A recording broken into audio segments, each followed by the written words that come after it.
This happened in 2011 if I'm remembering correctly. I'm from a small town in the Midwest, and at the time my parents and I lived in a house in the middle of the country. Living in the country, you know your neighbors. You know almost everyone who drives down your road.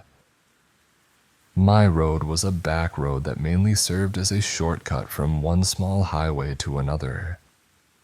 We had lived there since I was born for 16 years and we had our routine. I went to bed around 9 and my parents stayed up watching TV until 11. This night was like any other, until I woke up to my dad frantically rushing around upstairs and into my room. "No matter what you hear, do not come downstairs," he said.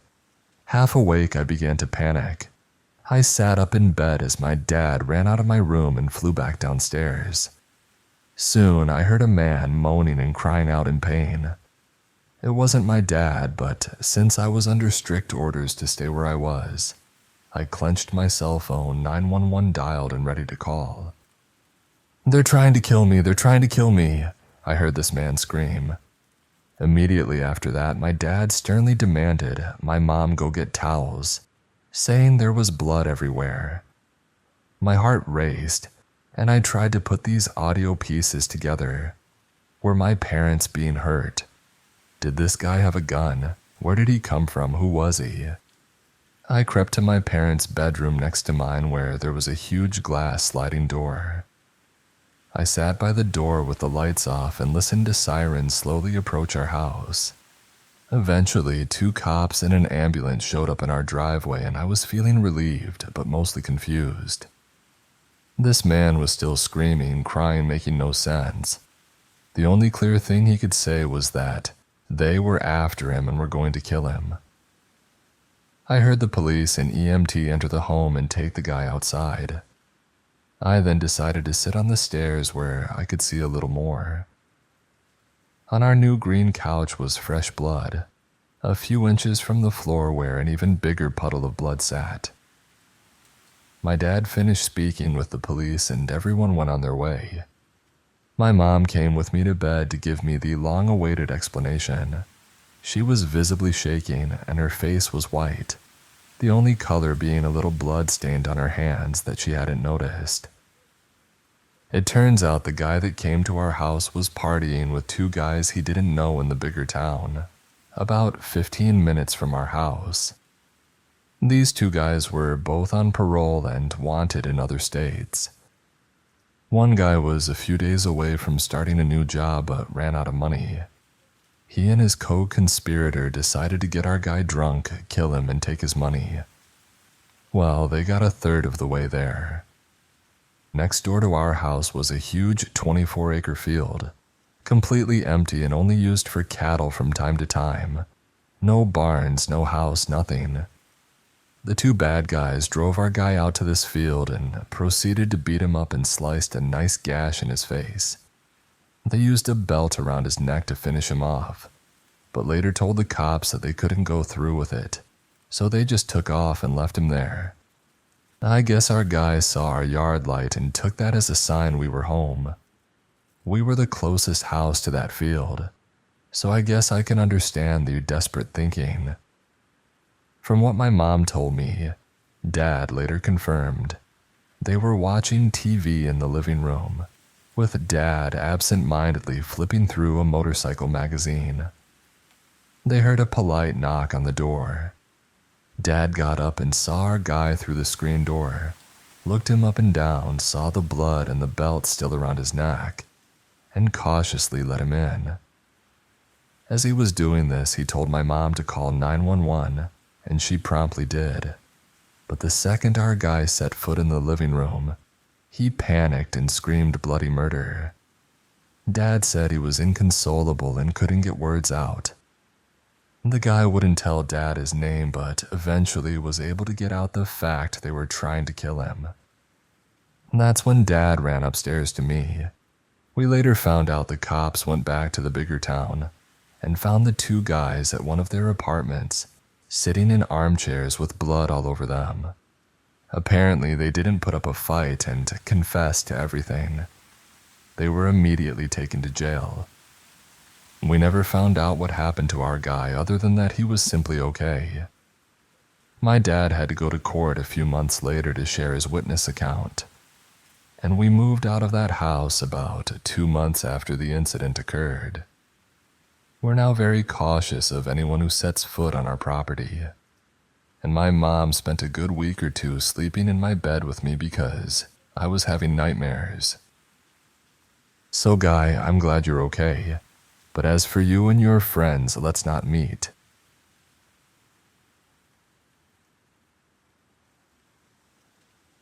A story here reminded me of the time some friends and I stayed in what had to be the third most shady hotel in Vegas, which for Vegas is saying something, when I managed to inadvertently traumatize the entirety of my company as I recounted what I considered to be an amusing childhood story.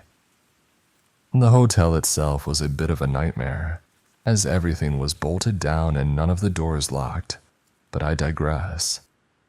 The story itself is about my family's run-in with Satanists on a trip to upstate New York. Though the growing expressions of disbelief and horror on my companions' faces assured me that the story was not, as I had previously considered, funny per se. In any case, what follows is completely true, and everyone present swears by this narrative.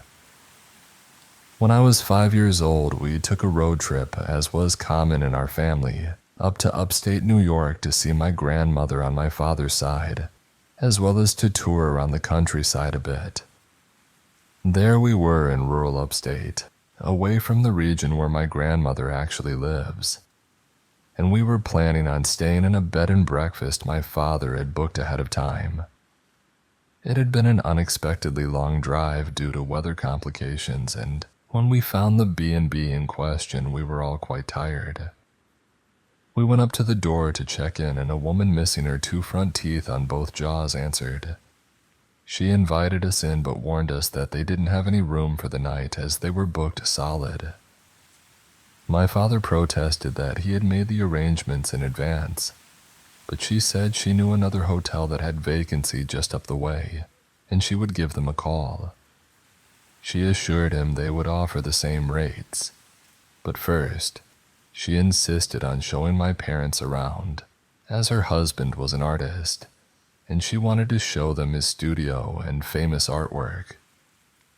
We were all invited in, but after seeing the first few pieces of naked women, missing their front teeth, bound or being tortured in various ways, my parents opted to leave the kids outside with Grandma. Apparently, most of the rooms were full to the ceiling with similarly foreboding images of dead or dying people, with the occasional sculpture of menacing animals. My parents were a bit creeped out, but just figured these people were eccentric, and they had dodged a bullet by ending up somewhere else. We all waited out back while the woman called her friend beside a pit containing what could have been nothing other than an altar, covered with pentagrams. My mother mentioned that it seemed strange that not only had they not met the husband, who was supposedly there somewhere, having toured the entire house, but that there hadn't been a single sign of life or piece of luggage, suggesting that anyone else was actually staying in any of the guest bedrooms in this supposedly fully booked B&B. A side note that's probably not worth mentioning, but that I found strange when my mother brought it up while telling me the story later. As I was 5 at the time, a lot of the story has been narrated to me after the fact by different people who were involved on some level. Is that we stopped by a park to stretch our legs at some point, before proceeding to the next place. The storm was closing in on us, and my parents wanted to be sure we had zero energy upon arrival. While in this park, my mother claims that one of us found and brought to her a small necklace with a pendant on it. The pendant itself was a pentagram on one side, with a Third Reich symbol on the other. My mother took it away and put it in her purse. We arrived at the next bed and breakfast to be greeted by a different woman, also conspicuously missing her 2 front teeth, both upper and lower. It was about this time that my grandmother mentioned that she had read a lot of articles recently about tourists being killed by some cult of Satanists or such in this area. Great. She tended to tell a lot of tall tales, so I think my parents kind of rolled their eyes and dismissed it, but they made a point to mention it later. The storm was now upon us. We were all exhausted, and there was nowhere else to stay that we could find anywhere near there. My dad decided we would make do with whatever they had to offer. What they had to offer was a slightly renovated barn. During the bustle of moving our luggage in, the woman kept inviting my brother, who was 3 at the time, and me into the house, saying she had some sweets and wouldn't we like to meet her kitties. She made it clear, however, that my parents were not welcome into the house because it was too messy, and she would be embarrassed. We were herded away into the barn and told not to talk to the lady. Once inside, my father, who was by this time a bit creeped out, went about checking the beds and securing the one-room barn unit.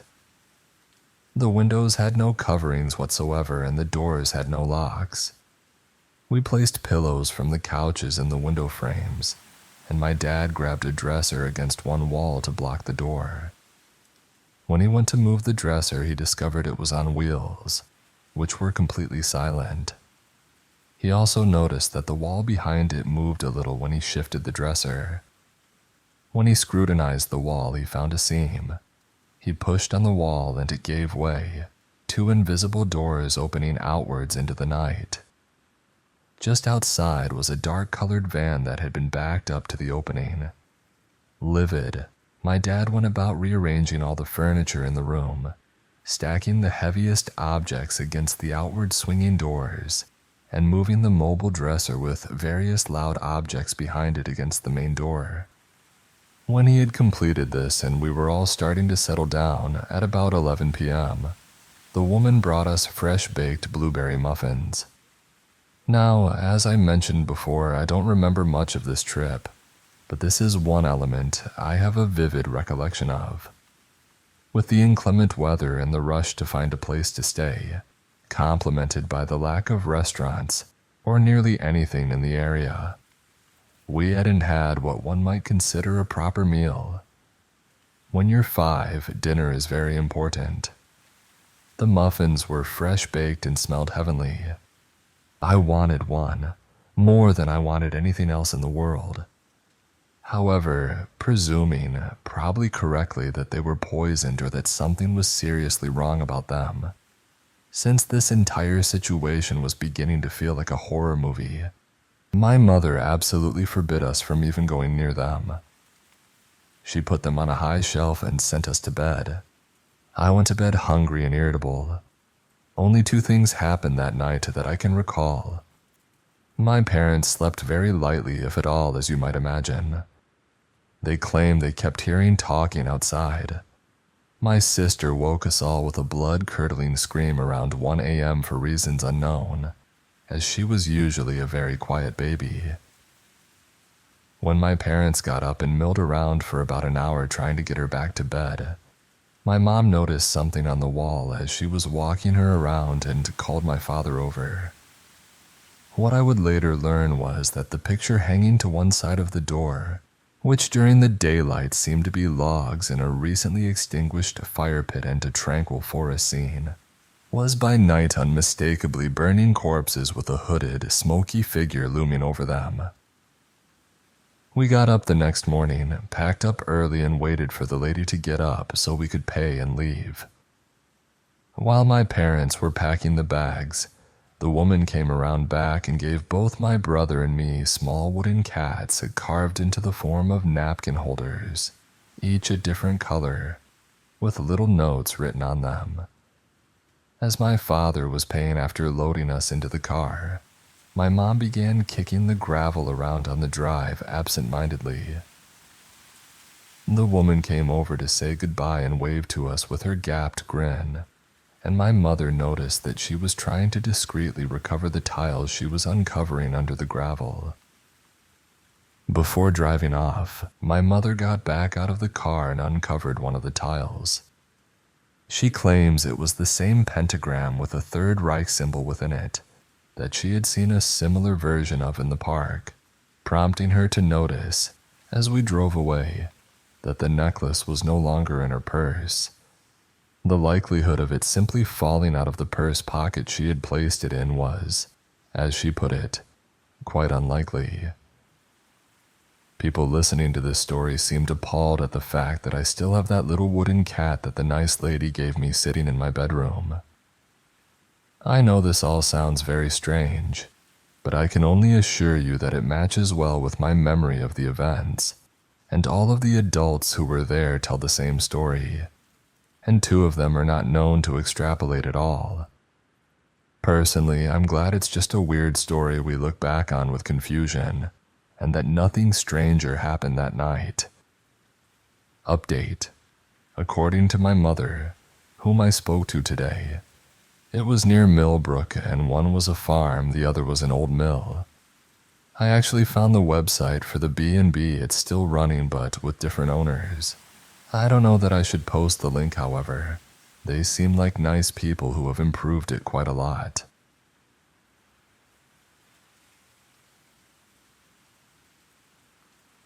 When I was 14, my dad and I lived in a small studio apartment on Hollywood Beach in Florida.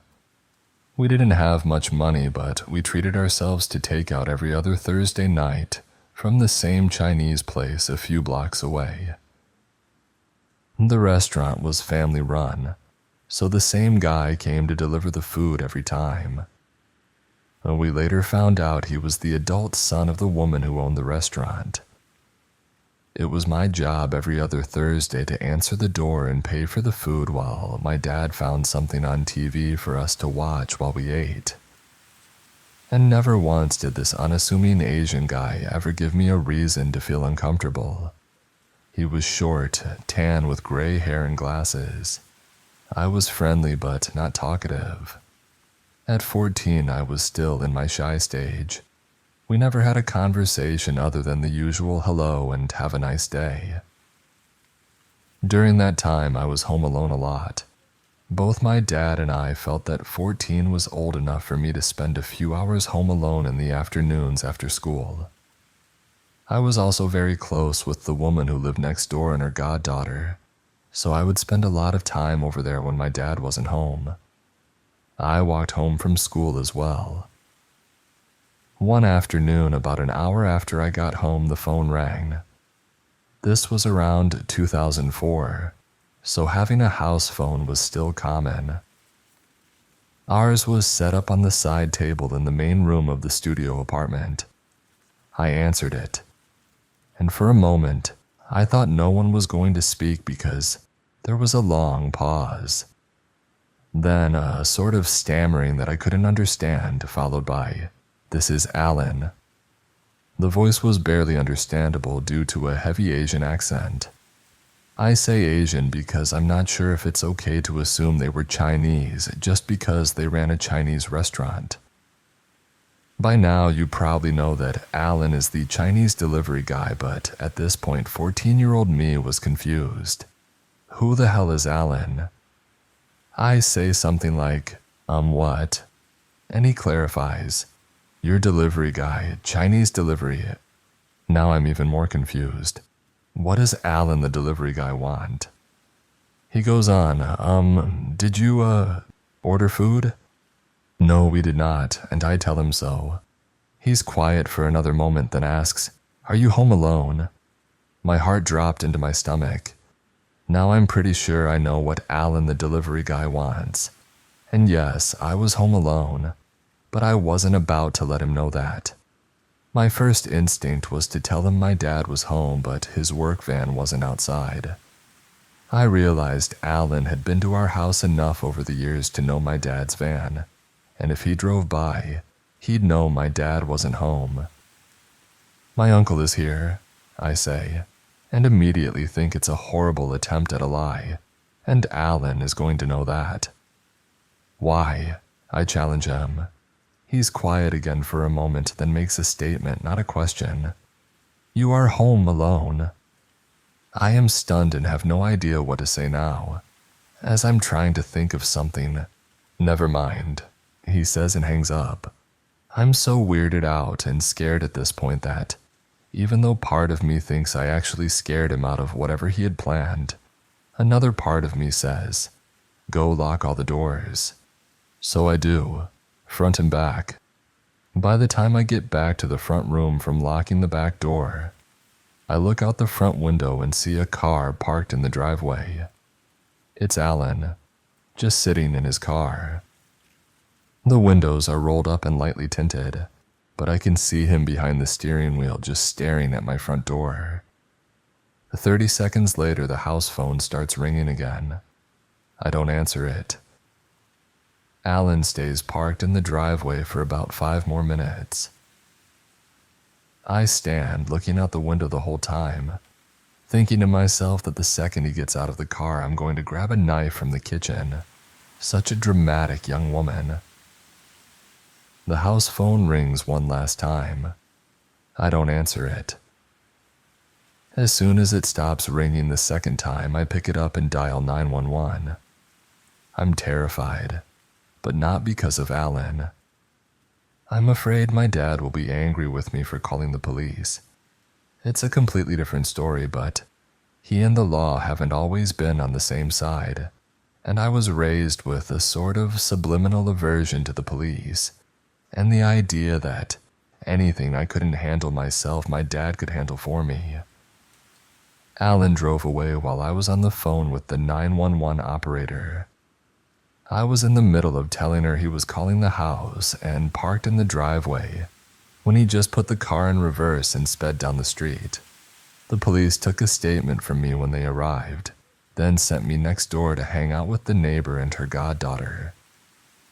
We sat on the front porch, and I told her the story of what happened while the officers went down to the restaurant to talk to Alan and contact my dad.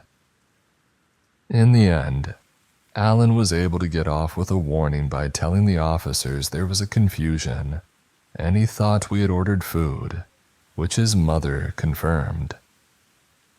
When asked why he wanted to know if I was home alone, he said he was trying to get an adult on the phone.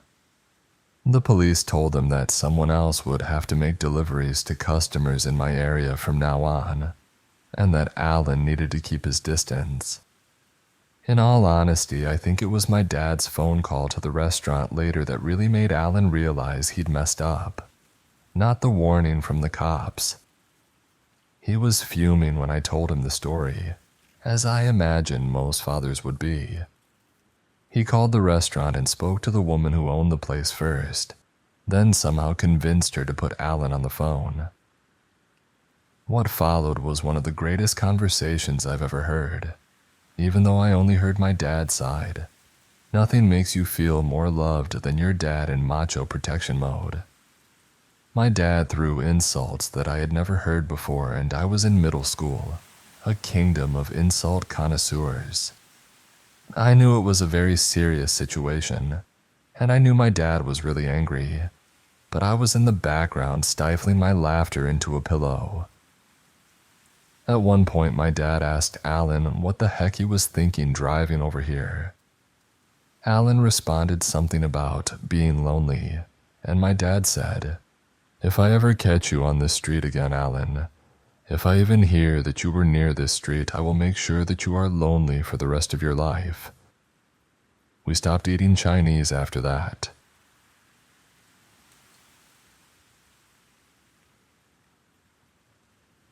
I'm a woman, and I was 26 or 27 years old when I moved into a small, damaged but cheap unit a few years ago.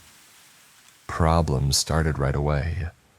There are 5 units all connected to a long driveway, and every unit has its own undercover car park, separated by brick fences covered with bushes for privacy. When I moved in, I noticed that my car park and tiny front garden with the flowers was covered with at least 100 cigarette butts. I was mad and thought the landlord and previous tenants were too lazy to clean up. I was wrong. Strange things started happening very quickly. I would wake up constantly to hearing footsteps and my car alarm going off at night. I got some lights that turn on when there's movement, at least that stop the person lurking around my place in the dark. As time went on, I kept finding more and more cigarette butts in front of my house. I was confused because I had spent a long time cleaning it up, but they kept appearing. I decided to keep an eye out to finally catch the culprit. I worked split shifts, so I had a few hours between work to stay at home and play League of Legends. I would look out the window from time to time to catch the smoker littering on my property. I was shocked when I saw my creepy neighbor just standing in my driveway during the day, smoking and staring at my house. This was just the start of the torture he put me through for 2 years. I'm a polite person, but I know a crazy person when I see one. That neighbor became my stalker and would not leave me alone. He was an older guy who suffered from alcoholism and lived alone. I never saw anyone visit him, so I assumed that because he was an alcoholic with serious mental health issues, he was lonely and became obsessed with me. He gave me the weirdest and creepiest vibe every time he tried to talk to me.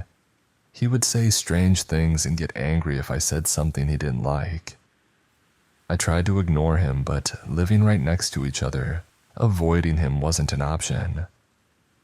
Every time I went to work in the morning, he would be there waiting to talk to me. Every day he was sitting in his chair in front of his house, but only if I was around. Every time I went anywhere with anyone, he would be in the driveway just staring like a creep. Every time I came home, he would block the driveway and tap on my car windows. Every time I checked my mail, he would be waiting at the mailboxes.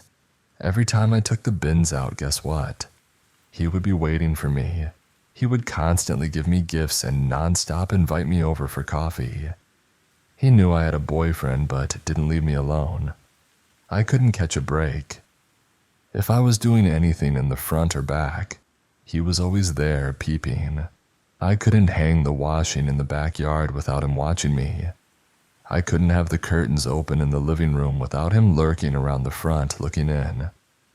He would come late at night tapping or knocking on my windows. He would go through my mail, so I put a lock on it.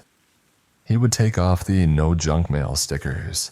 He kept bringing over food, chocolate, and gifts, leaving them at my front door if I refused to answer the door. I took down the doorbell because I got so sick of him not stopping.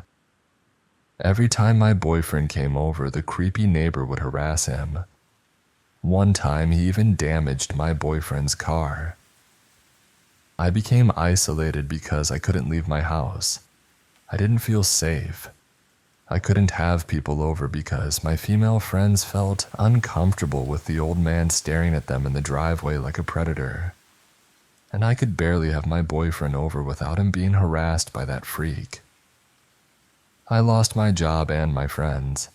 I did call the cops many times, but of course they didn't care and didn't help.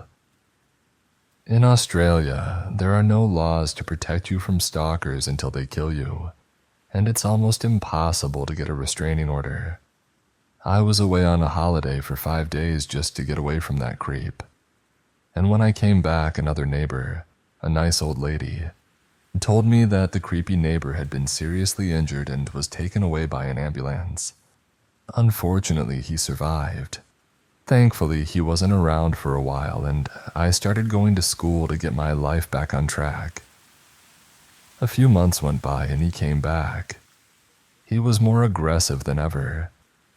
Every morning as I went to school, he would be standing or sitting in front of his unit, whistling at me or saying inappropriate things or blocking the path and driveway completely, forcing me to walk around him. I yelled at him to leave me and my boyfriend alone multiple times, but that didn't change anything. When I came home after school on the train, he would be across the train station, drunk as a skunk, making weird noises and looking at me, or shaking his head in a strange way. This was so annoying that I would run from home to the train station and run home from the train station just to avoid him every time. He would follow me everywhere. I couldn't feel safe or peaceful anywhere other than school. Luckily, the stalker's landlord gave him an eviction notice, and he had to move. Hallelujah. This story probably isn't scary, but imagine if it happened to you. What if the neighbor was planning on breaking in and doing something horrible to me? Or if he would have attacked me on the street or kidnapped me, or whatever stalkers do to their victims? I thought about that all the time. I was on alert and prepared for what I'd seen in horror films. I always had a knife and a phone next to the front door, and I didn't open the door for anyone, not even the mailman. I stopped online shopping and ordering food too. I always carried an umbrella, a fork, deodorant, a lighter, and a second cell phone in my backpack just in case. Since the weirdo moved away, my life has never been more peaceful. I can leave the house without trembling or shaking. I don't have to run or be scared anymore. So creepy neighbor from hell, get serious help and let's not meet ever again.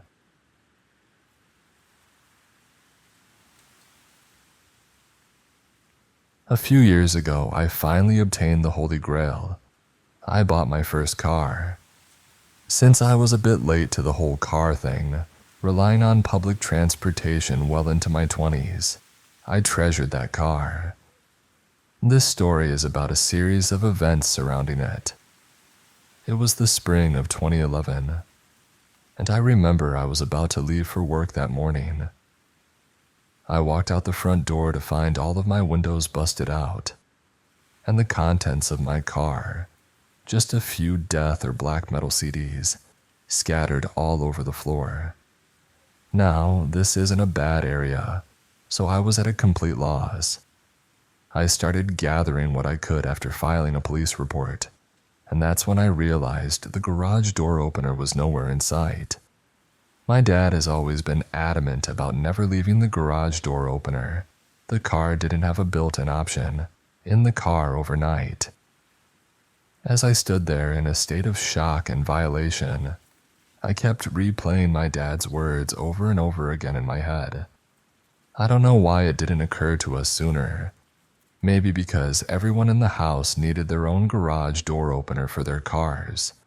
But we went 2 days without thinking to change the codes on the openers or lock the garage door. That changed on the second day around 5:30 p.m. My brother had come home from work and my father, our 2 dogs in the back and a little Yorkie inside were the only ones there. My dad was getting ready to pick up my mom from work and had told my brother to leave the garage door open because he would only be a couple of seconds.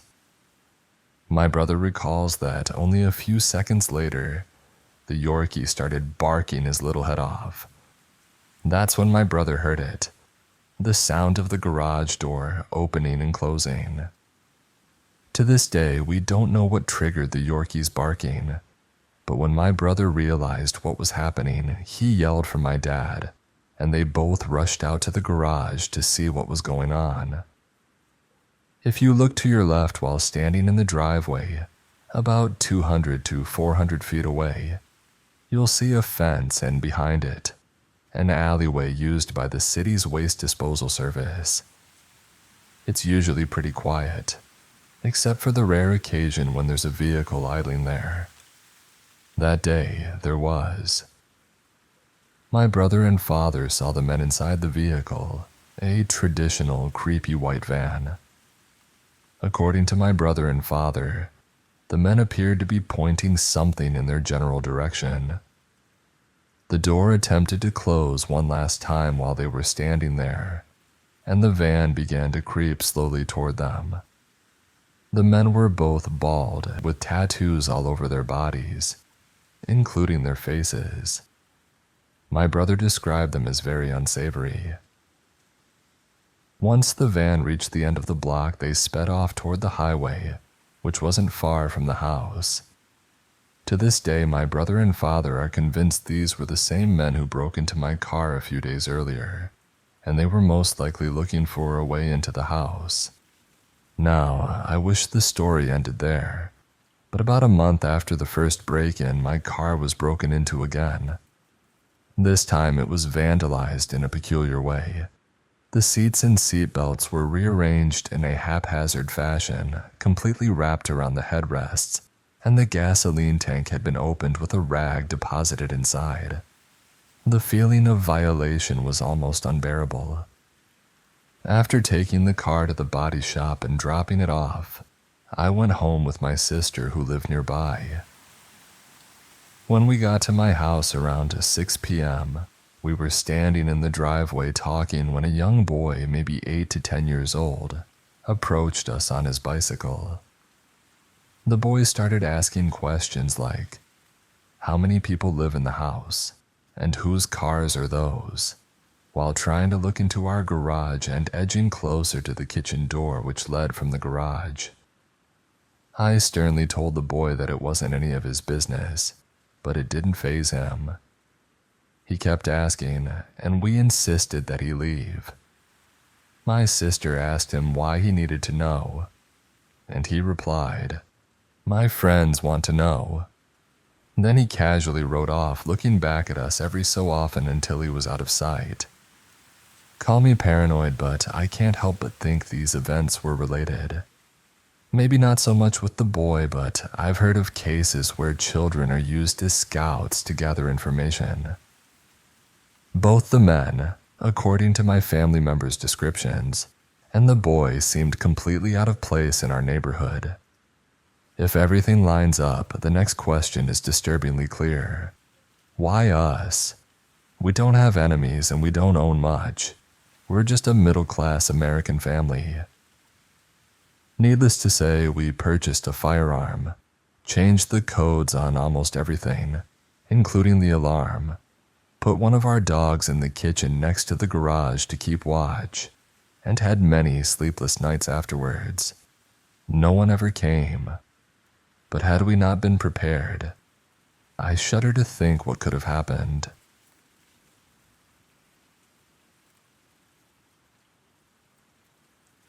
This happened around a decade ago, when I was your quintessential angsty weird little teenager, quite moody and angry at the world.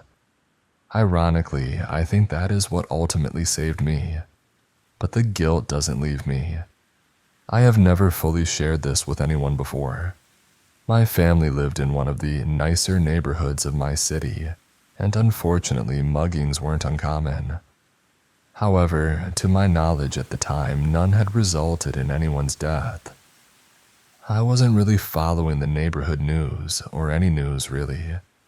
I could tell my mother was getting increasingly worried over the past few months, but I just didn't care enough to ask why. She kept reminding me to lock all the doors, travel in groups and not talk to strangers, yada yada yada. The same spiel most responsible parents give their kids. Only I took insult at being lectured weekly about safety at 16. Our first fight about this happened when I was told I was not allowed to walk home from the train anymore. I was taking some extracurricular lessons at the center of the city and rode the train to the end of the line where we lived, which was in no way remote. Our apartment building was about a 10-minute walk from the station, and I had been doing that distance since I was little. I could literally do it with my eyes closed. I usually walked around with my headphones on and my old much-beloved CD player in my bag, listening to something loud and grungy, feeling completely safe in my little bubble of melodious solitude. Lots of yelling and screaming, lots of "you still treat me like a child," "you don't trust me," "you are suffocating me," "you are taking away my freedom," "you are the world's worst mother ever" drama. You get the idea. Eventually, we came to a compromise. As long as there was still light out, I could walk home. Otherwise, I'd give her a call and she would come pick me up. I was fine with that for the time. On that particular night, however, I was really, really angry. Don't ask me what about. I honestly don't remember the reason. I just remember the wrath. I wanted to scream bloody murder.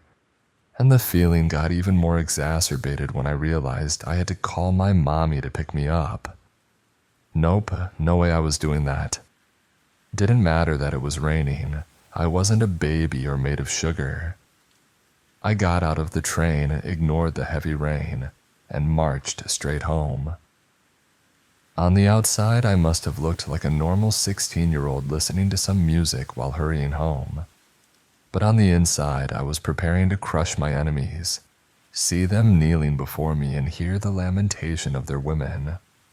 The way from the station to my home is pretty well lit, except for one turn. Back then there were unkempt hedges on both sides of the corner, one in front of the abandoned lot and no streetlights at all for about 100 feet. I approached the turn completely oblivious of my surroundings, internally planning my revenge against a yet unidentified foe, when someone jumped out beside me from the bushes wielding a large kitchen knife. Most of what follows I remember in a blur. I don't remember what he looked like. It was dark and he was wearing a hood.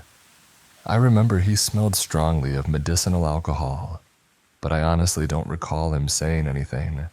He probably didn't have enough time to anyway, because when he jumped out of the shadows, I was so startled, I dropped my CD player, and that was it. I saw red and completely lost it on the guy. All of the day's frustration poured out of me like a dam breaking, and I unleashed a torrent of swear words at him, most of which I made up on the spot. I completely ignored the knife, shoved him back hard, and kept screaming, "Are you effing kidding me? Are you effing kidding me right now?" over and over, and bent over to pick up my shattered CD player. I don't know what he did, and to this day I don't know why he didn't attack me when I was crouched down. But when I gathered all the pieces and stood up, he was nowhere to be seen. Holding the pieces of my broken CD player and CD, I continued my march home, muttering a variation of, "Great, just great, that's just perfect. What else is going to happen today to make this day even worse?" And occasionally turning around to yell another, "Screw you, man," at the general direction of the guy. When I got home, I got straight into a fight with a furious mother for not calling her, and made sure not to mention what happened out of fear that it would give credence to her side. The gravity of it all hit me in the shower after the adrenaline had subsided, and yet I think I still cried more for my broken CD player than for realizing the danger I had put myself through and what I had just survived.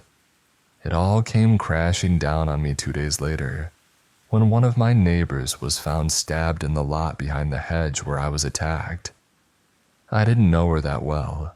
We went to Sunday school together, but my family and hers were neighbors for years. I overheard my mother talking on the phone about the serial killer that was making his rounds around the most affluent parts of the city, and how this was the latest in a series of muggings and stabbings in the area.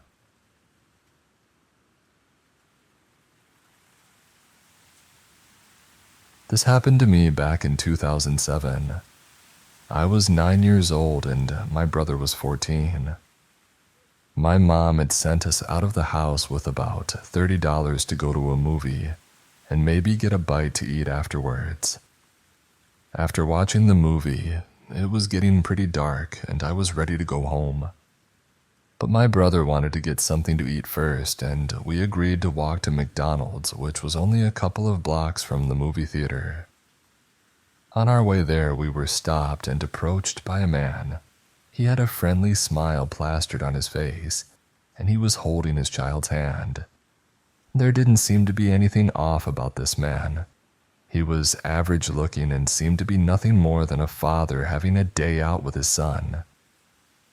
"Hey, do you two think you could give my son and I a hand real quick?" he asked.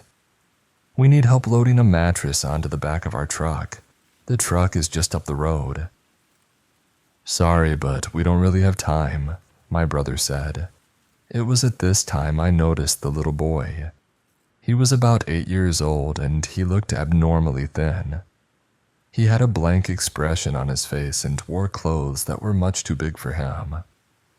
I turned my attention back to the man. who was now mumbling to my brother about how it would only take a second. My brother kindly declined again. Being the helpful kid that I was, I joined in with the man and tried to persuade my brother that we should help them out. I turned to my brother, who was now staring down at the little boy.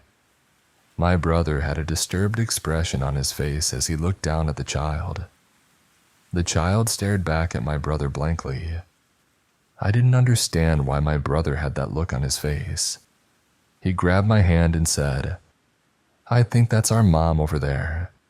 He pulled me and we began walking away from the man. I didn't understand what was going on or why my brother had just lied about our mom being there. He didn't let go of my hand and practically dragged me until we were a far distance away from the man and his son. I looked back and could still see the man holding his son's hand. Only now he wasn't smiling anymore. He had a look of fury on his face and he yanked the little boy by the arm, and they walked away. I pulled away from my brother's grasp and bombarded him with questions. He shushed me and pulled his cell phone out of his pocket. He dialed in a number and began pacing around nervously while talking on the phone. I remember the police showing up and my mom came soon after. She took me home, but my brother was left with the police. I asked my mother what was going on and she said that the police were just questioning my brother because the man we had encountered was dangerous. That's all she told me, and I went to bed. By the next morning, I had almost completely forgotten about the incident, and things went back to normal. It wasn't until a few days ago that these memories flooded back into my mind. I decided to call my now 22-year-old brother to get some answers. When I brought the ordeal back up to him, he finally gave me the information I wanted to know. And now that I know everything, I understand how terrifying our encounter with the man truly was. My brother told me that while the man was constantly trying to convince us to come with him, he happened to look at the little boy. The little boy then looked at my brother with his eyes filled with terror and mouthed the words, "I'm not his son, please help me." Then his expression went back to being completely blank, almost as if he had never said anything at all. This was why he had become so freaked out and snatched me away. When he called the police, they hurried down and he described the man the best he could. They couldn't do much with the little information my brother had given, because we hadn't even seen the car that the man supposedly had. My brother told me that a few weeks into the investigation, they had found the little boy who was with the man dead. His body had been cruelly dumped in the woods. The cause of death was malnutrition and dehydration. If my brother and I had gone with the man, we likely would have met the same fate. He obviously couldn't have kidnapped both of us on his own, as my brother was a fairly strong fellow. That meant he had other equally disturbed partners who would help him snatch up unsuspecting kids. Unfortunately, they were never able to catch any of the people who did this to the child, but the man was definitely not his father. His real parents had already been searching for their missing son for almost a month. The man and his accomplices had managed to kidnap the poor child and used him as their puppet to try and kidnap other children. Every time I think about the boy, I feel a deep pity for him. He was only a year younger than I was at the time, and I can only imagine how terrible it must have been to slowly starve to death. And to the disgusting person who starves and murders children, you'd better hope we never meet.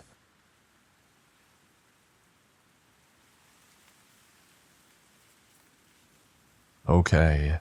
First, let me say, I debated about posting this here because I may be overreacting about a few weird things that have happened in the last couple of weeks at my house. But then I decided to go ahead and post it anyway, and see what y'all think about it. Please tell me if I'm overreacting. I won't be offended at all if anyone tells me I'm being silly. First off, our house has a basement crawl space that's only accessible from outside, through a door directly underneath my bedroom window, and about 10 feet from the bottom of the steps leading up to the back deck. It's a fairly large space, dirt floor and concrete walls, clean and big enough for a grown man to stand up in. Until recently, it was half full of junk, mostly from our kitchen renovation, like paint cans, equipment, and extra floor tiles. It had a padlock on it. We asked our yard guy to do some extra work that included cleaning it completely out, and when it was empty, we didn't bother putting the lock back on. It has a sliding bolt on it that keeps it closed, in addition to the little loop thing you put the padlock on. So we just slid the bolt and called it good. There was absolutely nothing in it, so no point in locking it. A couple of weeks ago, my boyfriend was out on the back deck emptying the recycling bins and noticed the door open. Someone would have had to open it. The sliding bolt is a bit rusty and wouldn't easily come open and certainly wouldn't have opened on its own. He went and checked it out. Nobody there, still completely empty. He thought, well, okay, someone was poking around and didn't find anything interesting. But he did tell me about it and reminded me to keep the doors locked when he isn't home. A few days after that, I had the dog outside and he ran straight to the door and started sniffing and scratching at it. I noticed that it was slightly open again. I opened it, went inside and walked around, but nobody was there. Let me add here that we have a lot of trees and wildlife on our property, including raccoons, groundhogs, and tons of squirrels. We have one huge oak tree that overhangs the roof covering the master bedroom, so it's nothing unusual to hear squirrels and other animals on the roof with their little pattering feet and scratching sounds. Yesterday I was here alone, laying in bed reading a book, the house completely silent.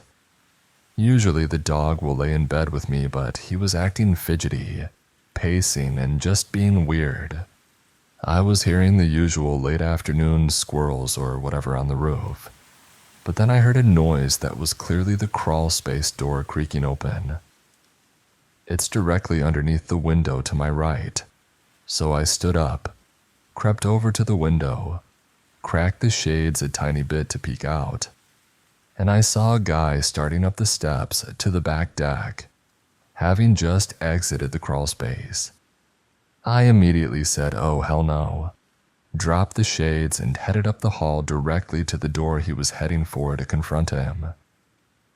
At that same moment, my dog went nuts barking and beat me to the door, but he was nowhere in sight when I got there. I only saw him through the window for a second, and I only saw him from the back as he was heading up the steps.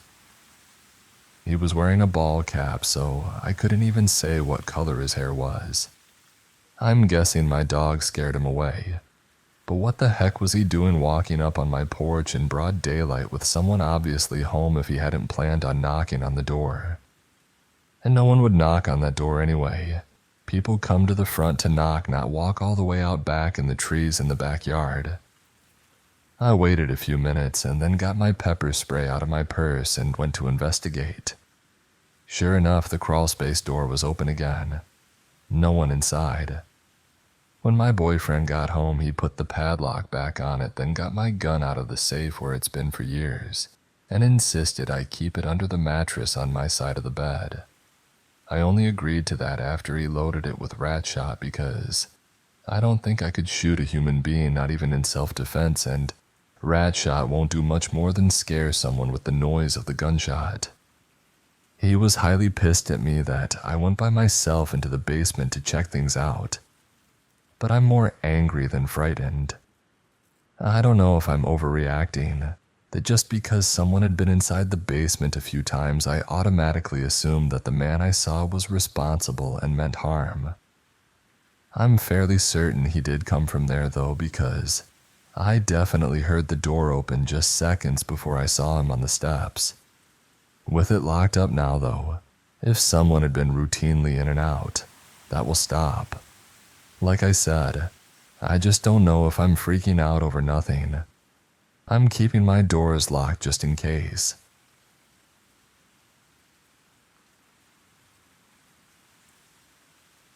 One time, I was walking home from the train station after spending the weekend at my aunt's house. It was about 11 p.m. at night and very dark outside. When I was almost home, I noticed a guy on crutches in front of me.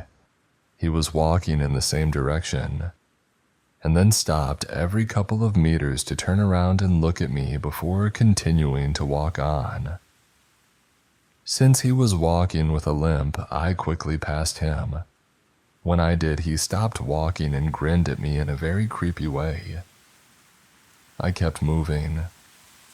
Since I lived in an apartment over a burger restaurant, for a moment I considered to ask one of the employees to walk me to the front door. To get to the entrance of the apartment part of the house, you had to walk around the house into a dark courtyard.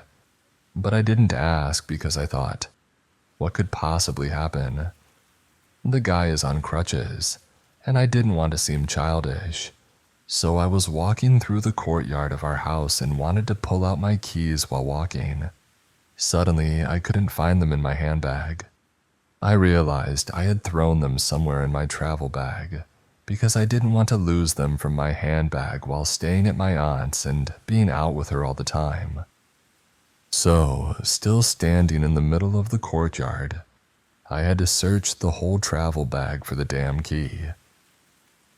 I was so distracted by the whole key searching incident that I completely forgot about the creepy guy I had encountered before. When I finally pulled the key out of the bag, I looked up, and the creepy guy from before was standing right in front of me grinning. I always thought that in a situation like that I'd start screaming, but instead I couldn't get myself to make any sound at all. With the keys in my hand, I started running to the front door, opened it, and jumped inside the house. The guy, still walking with a limp, followed me as fast as he could. Luckily, due to his injury, he wasn't as fast as me. Unfortunately for me, our front door was one of those doors that slowly falls into the lock automatically. But when you try to push it in order to shut it quicker, it resists and stops you from slamming it. So there I was, trying to push the door into the lock while the creepy guy was on his way to follow me into the house. Believe it or not, the door fell into the lock right as he reached the doorstep.